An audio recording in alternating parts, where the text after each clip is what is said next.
विष्णु महेश की सतिथि से ये दास खूब परिचित हो गया, ये पूर्ण परमात्मा नहीं है, मोक्षदायक नहीं।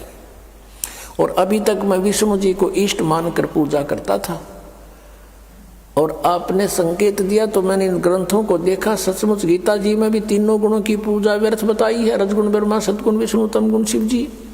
7वें अध्याय के 12 से लेकर 15 मंत्र में गीता जी। लेकिन एक शंका का समाधान कीजिए भगवान, अब मैं 104 वर्ष का हो गया और 16 वर्ष की आयु से मैं घर त्याग कर भक्ति करने लगा था। अब मेरी उस भक्ति का क्या होगा, अब उसका क्या बनेगा?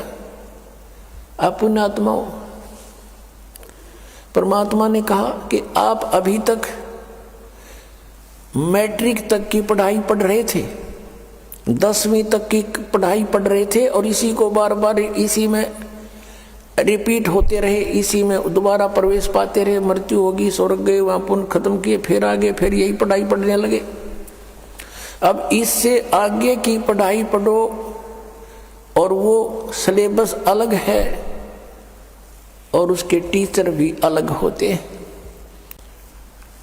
तो आपका कुछ नहीं बिगड़ा है। आप ये भक्ति शुरू करो जो ये दास बतावेगा, परमेश्वर कहते हैं।